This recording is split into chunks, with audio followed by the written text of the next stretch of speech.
Hola, ¿qué tal? Sean muy bienvenidos todos a otro episodio aquí de El Viaje. Estamos muy contentos porque estamos iniciando un nuevo trimestre con una nueva lección, con muchas cosas para aprender y todavía más contentos porque hoy tenemos un invitado muy especial que lo vamos a introducir en un momento más, pero antes de eso vamos a inclinar el rostro para tener una oración. Nuestro Padre Celestial, Señor, gracias por la oportunidad de abrir tu palabra, abrir la lección y juntos poder dialogar de la mejor manera para poder enseñar esto en nuestras iglesias. Quédate con cada nosotros, Señor, que las ideas que se platiquen sean para tu honra y gloria. En tu nombre, amén.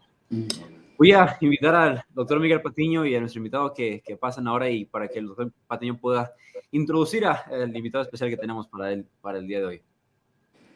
Gracias, Miguel. Un gusto saludarles a todos en esta ocasión que continuamos con este espacio de diálogo y de ideas para las lecciones de escuela sabática, particularmente ahora que estamos en un nuevo trimestre de Epístola a los Efesios y tenemos el gozo y el privilegio de contar con un invitado muy especial, un gran amigo, un colega, el doctor Ángel Guzmán.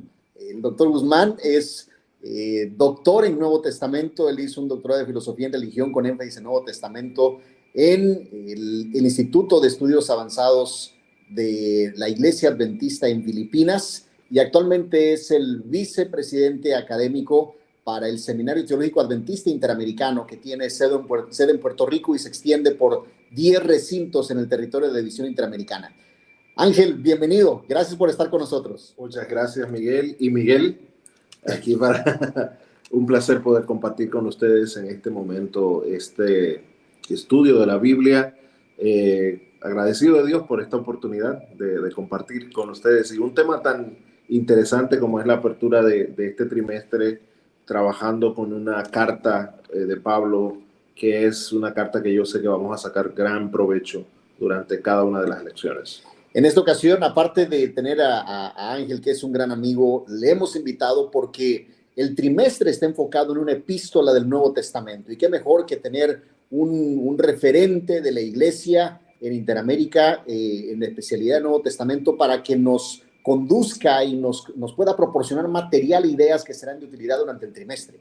Así que, Miguel, ¿qué tal si empezamos con la primera de las secciones? Claro que sí, vamos a tener 4 puntos como lo hemos tenido durante el trimestre pasado. En cada uno vamos a tratar de dialogarlo para que sean de apoyo para nosotros como maestros, para poder enseñarlo con nuestras escuelas sabáticas. El primero es tratando de ver el trasfondo histórico de la carta. Estamos tratando, el autor da muchos puntos que le quisiéramos preguntar, doctor Ángel, ¿cómo sería la mejor manera de tomar estos puntos? Porque puede ser que cuando estemos enseñándolos podamos irnos por las ramas con tanta historia tan bonita que hay, pero ¿cómo podemos tomarlos de manera concreta para que podamos dar ese trasfondo histórico que necesita la epístola, la carta de los Efesios? Una excelente metodología podría ser hacerlo a través del libro de los Hechos de los Apóstoles, para no confundirnos mucho. En los capítulos 18 y 19, la última parte del 18 y todo el capítulo 19 están dedicados al trasfondo histórico de esa carta. O sea, nos dan una idea de qué pasaba, cómo fue la dinámica del inicio del ministerio de Pablo en Éfeso. Aunque la carta no se escribe mientras él está en el ministerio de Éfeso, la carta se escribe después que Pablo fue encarcelado en Cesarea, en Jerusalén, y llevado a Cesarea y luego hasta Roma.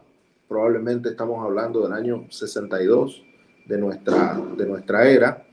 Y Pablo desde allí envía una carta y nosotros podemos ver eso siempre. Por eso digo, es muy interesante que veamos lo que dice Hechos de los Apóstoles, porque las cartas de Pablo usualmente están relacionadas a viajes cercanos que él hizo. Cuando él visita un lugar, normalmente lo siguiente que él hace, si no puede ir a visitarlos otra vez, es enviarles una carta. Y cuando él salió de Éfeso, no salió en los mejores términos, salió en medio de una situación bastante delicada y complicada.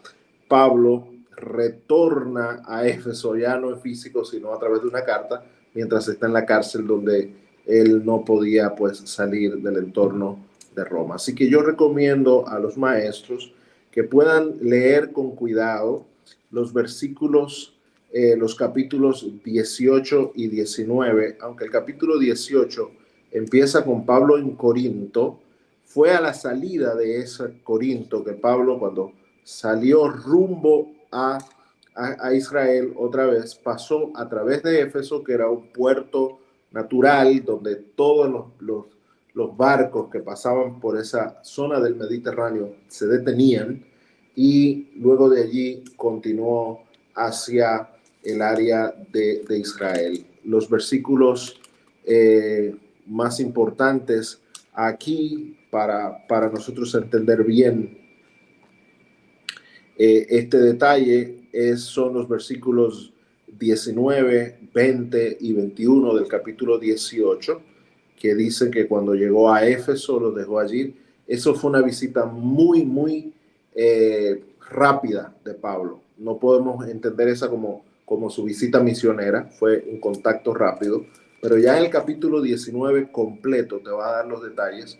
Cuando Pablo regresa en su tercer viaje misionero, cerca del año 52, 53 de nuestra era, Pablo entonces se radica en Éfeso, que era una ciudad muy importante, una ciudad grande, era una capital de una provincia romana, de la provincia romana de Asia, o Asia, lo que hoy es, ahora pertenece a Turquía, se llamaba Asia o Asia Menor. Una de las cosas, Ángel, que me parecen muy interesantes de la ciudad de la que hablas es que se mantienen, muchas estructuras de aquella época, y al visitar esa zona es realmente no solo espectacular, sino que invita a la reflexión.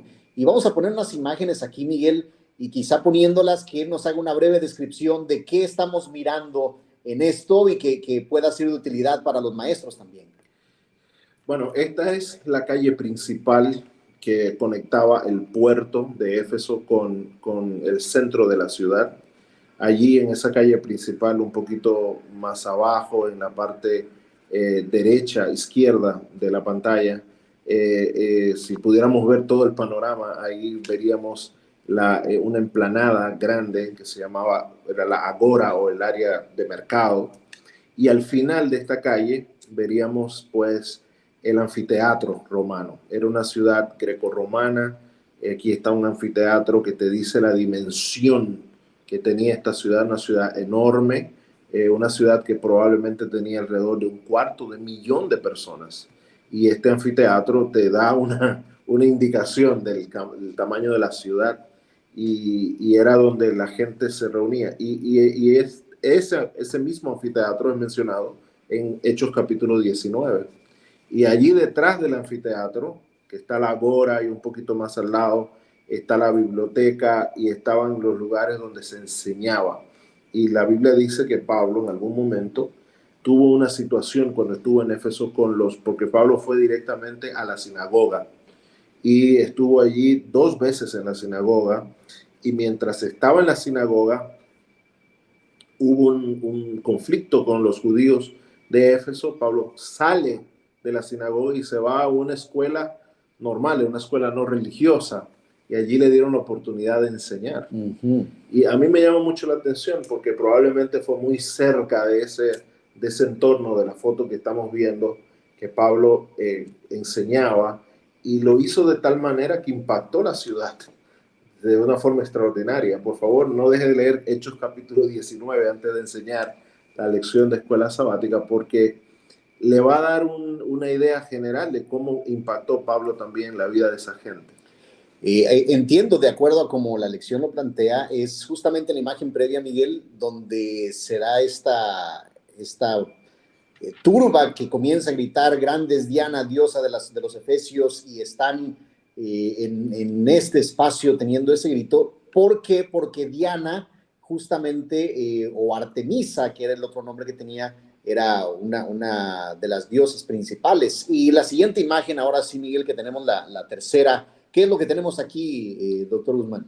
Estos son los únicos pilares que quedan vivos del templo a esa deidad grecorromana, Artemisa o Diana, que existía allí.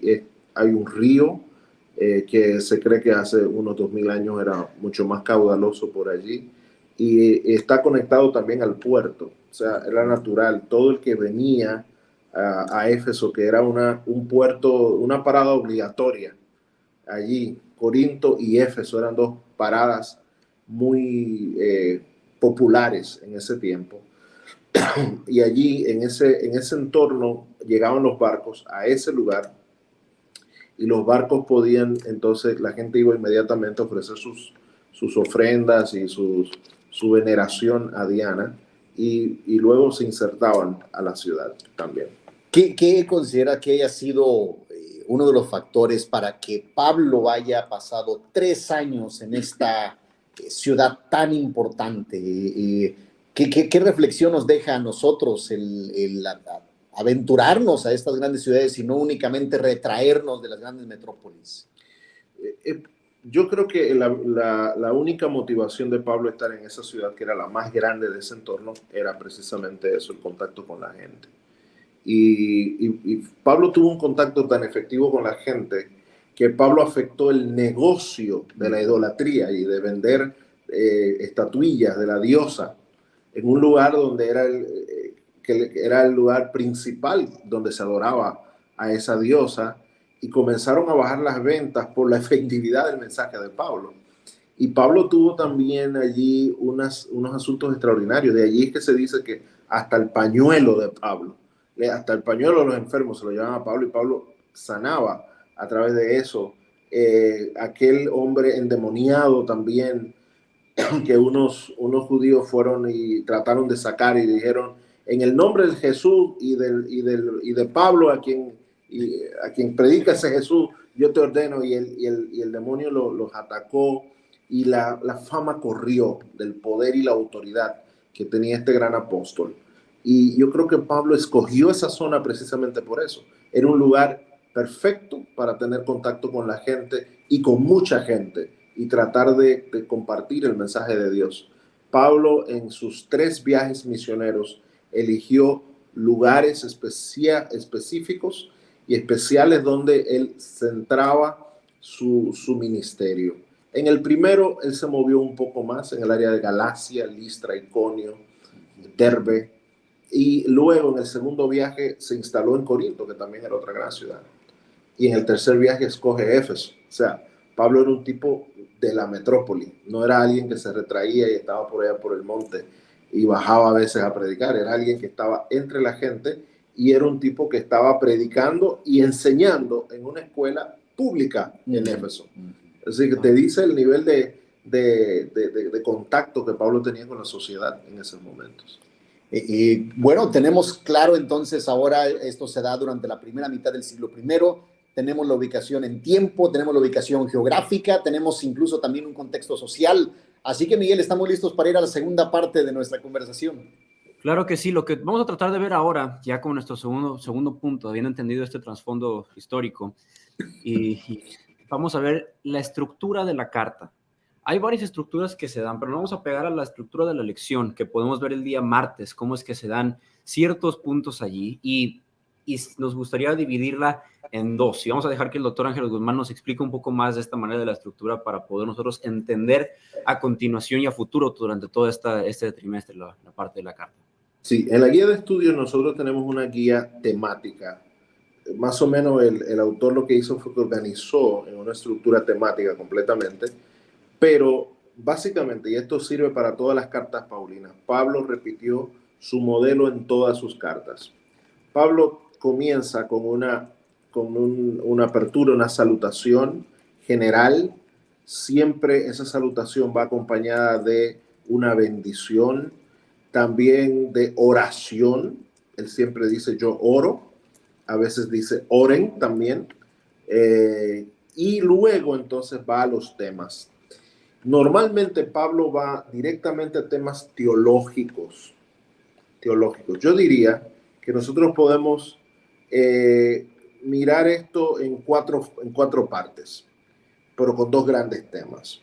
La primera parte es la parte introductoria de la carta, que estaría entre el capítulo 1, versículo 1, y que yo diría que termina en el 1:23, digamos, por allí. Luego, entonces, a partir de allí, Pablo comienza a poner los puntos teológicos que él quiere resaltar. Y él está resaltando un tema completamente eclesiológico, pero basado también, cuando digo eclesiológico, está definiendo la iglesia a través del ministerio de Jesús.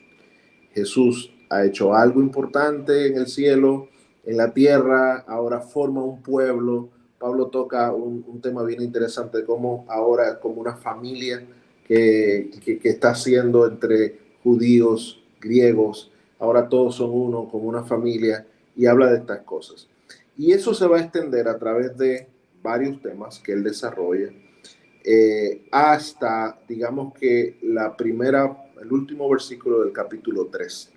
A partir del capítulo 4, y a mí me gustaría rapidito solamente leerles el versículo 1 del capítulo 4 para que ustedes vean el cambio que él hace. Él estuvo hablando del ministerio, del amor que excede a todo conocimiento, etc. El capítulo 4, verso 1, él dice: yo pues preso en el Señor os ruego que andéis como es digno de la vocación a la que fuisteis llamados. O sea, hace un cambio a aplicar a lo práctico ahora. Entonces, entre el capítulo 4 y luego vemos a partir del versículo 17 que él comienza a hablar del capítulo 4 de la nueva vida, de cómo se experimenta la nueva vida. Luego comienza a hablar de la familia, de los hijos, de la esposa, del esposo, de vestirnos de la armadura de Dios hasta el final. Y yo diría que ya en el final, en el versículo 21 del capítulo 6, ya él está haciendo la parte de cierre. Entonces vemos una parte introductoria, una parte de conclusión y en el medio dos grandes partes. Una donde él expone su teología, que es el nacimiento de una iglesia como producto de ese ministerio y la salvación del Señor Jesús.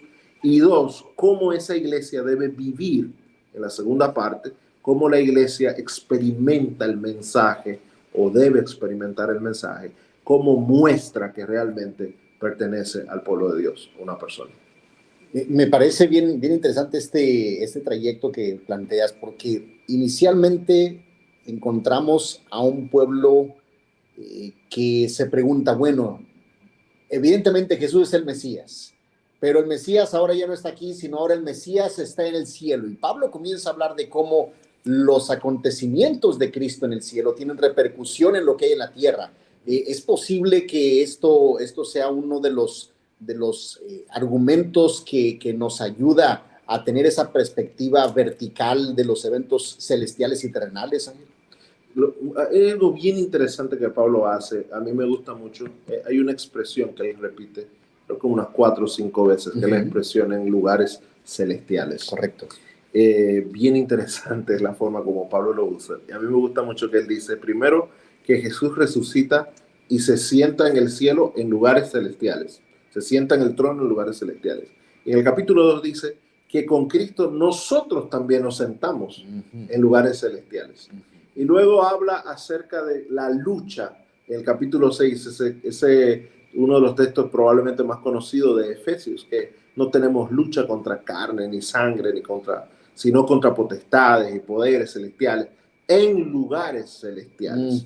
Presenta esa lucha, esa batalla en un lugar bastante interesante, en lugares celestiales. Ahora no vamos a desarrollar eso, pero es como Pablo presenta esa relación entre lo que pasa en el cielo y la relación que hay aquí con lo que pasa en la tierra. Cuando Cristo se sienta en su trono, yo también me siento con él en su trono, por la gracia, por la salvación, por lo que él hace a través de mí. Yo creo que para entender Efesios hay una clave fácil. Pablo está definiendo primero teológicamente cuál es el evangelio y por qué el evangelio de Cristo es superior a las ideas griegas, a las ideas de los judíos, a todas esas pugnas que había en la iglesia. Y luego él va a decir, pero no nos quedemos en la teoría, yo le voy a explicar también cómo vive alguien que tiene el evangelio en su corazón. Correcto. Esto da pie, Ángel, a la tercera parte que Miguel nos está planteando. Miguel, Sí, en la tercera parte, ya moviéndonos de la estructura, queremos ver los temas centrales para poder abordar, porque vamos a ver que este trimestre van a haber varios puntos que se van a ir tocando y queremos dar una introducción a esos temas centrales que se van viendo. Por ejemplo, el día jueves nos pone algunos para poder tener los ojos abiertos y ver cuando lleguen durante el resto del trimestre. Así que vamos a darle tiempo al doctor Ángel Guzmán. Mira, eh, en la carta a los Efesios hay algo bien curioso. En el capítulo 1 está probablemente la que es la oración más larga. Cuando digo oración, estoy hablando de la estructura gramatical más larga que hay en todo el Nuevo Testamento y quizás en la Biblia. Creo que toda la Biblia. Empieza en el versículo 3 y viene a terminar como en el versículo 9 o 10. Una sola oración. Cuando Pablo comienza a hablar de las bendiciones espirituales que recibimos a través de Cristo en lugares celestiales. Y luego comienza a ser un asunto bien complejo acerca de cómo se manifiestan esas bendiciones en lugares celestiales. Y Pablo dice, por ejemplo, que Él nos escogió, nos predestinó para salvación, nos aceptó, nos hizo que sobreabundara en nosotros toda sabiduría e inteligencia.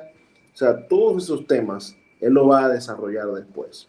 Y es bien curioso porque el tema de la predestinación, Miguel puede hablar mucho más que yo que de eso, causa como medio un poco de confusión en la gente, pero realmente lo que Pablo está hablando es de esa intención de Dios de escogernos desde antes de nosotros nacer. A todo el mundo le da nacemos en un mundo donde hay oportunidad de la salvación. Y obviamente el gran tema de Efesios es la gracia. Y cómo la gracia no es teórica, sino cómo la gracia se manifiesta en la vida del creyente. Ese es otro gran tema, el tema de la gracia, el tema de la reconciliación, que es a través de lo que Pablo explica cómo Dios reconcilia al mundo y reconcilia las tendencias como el cristianismo se está entendiendo en el mundo, a través del cristianismo helenista o griego, judaísmo y todas las costumbres y cómo se fusiona eso. Pablo también explica que su ministerio especial para los gentiles, y luego va a dedicar la gran cantidad, la mayor parte de su carta para explicar, repito, cómo la gracia se manifiesta en la vida de los seres humanos.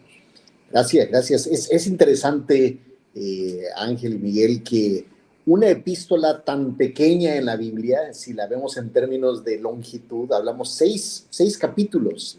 Y desde luego, esta división de capítulos y versículos no es original de Pablo, esta es una división posterior. Así que esta epístola es densa en contenido teológico, es densa en mensajes, y nos acaba de hablar él acerca del tema de la gracia, nos acaba de hablar acerca de lo que Cristo hace, nos habla acerca del plan de Dios, del cual se habla en el capítulo 1, y desde luego este aspecto de los lugares celestiales.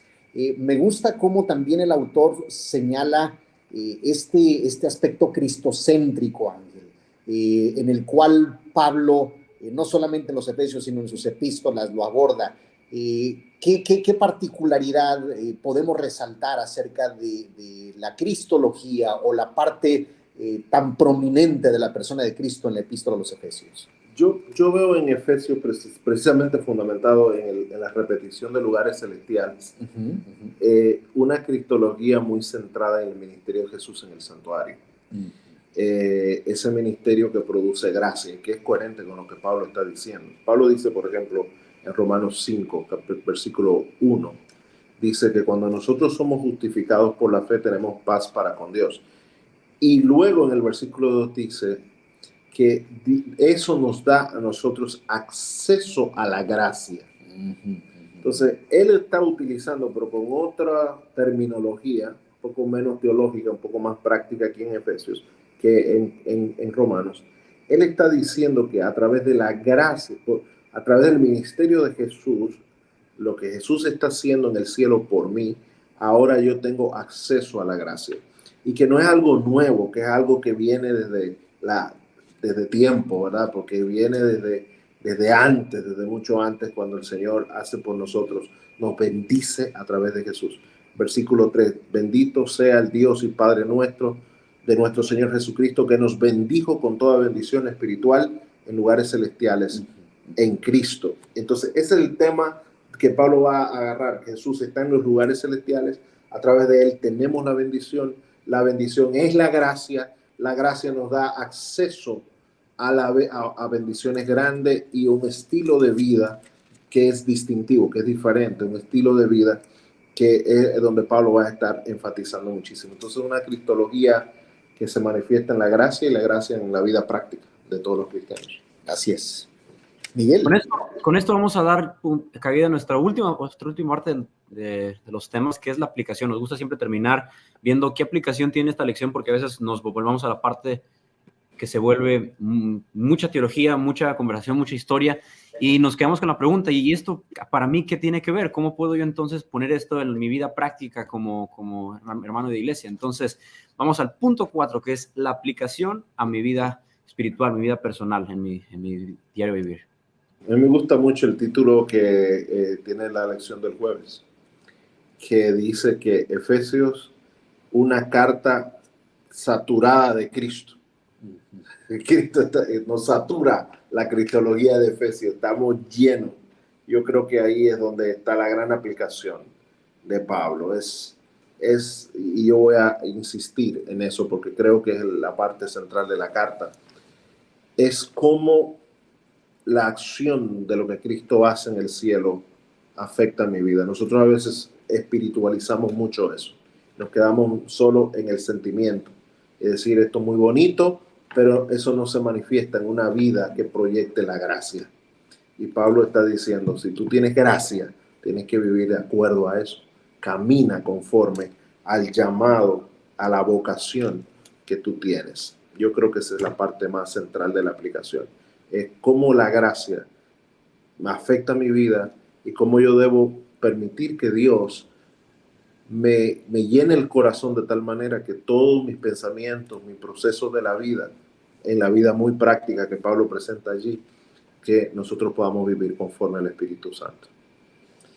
Gracias. Realmente, no sé tú, Miguel, pero con este panorama que nos ha dado el doctor Guzmán, regularmente a mí me gusta hojear lo que viene durante el trimestre y ahora ya está uno con esa sensación de querer seguir avanzando. Y va a ser un trimestre muy emocionante. Habremos de ir destinando cada semana a un análisis particular, a un tema particular, a una sección particular de la epístola. Y hay que aprovechar este momento para reflexionar y mirar esta carta en forma particular. Muchas gracias, doctor Guzmán, por estas fantásticas ideas que han sido compartidas. Gracias por estar con nosotros y aceptar la invitación. Que Dios lo siga utilizando y bendiciendo en sus áreas de trabajo y en su vida espiritual con su familia también. Y a ustedes que nos estuvieron viendo, gracias por acompañarnos y nos vemos en el siguiente episodio en este viaje de la vida con Jesús a la tierra prometida. Nos vemos. Hasta luego.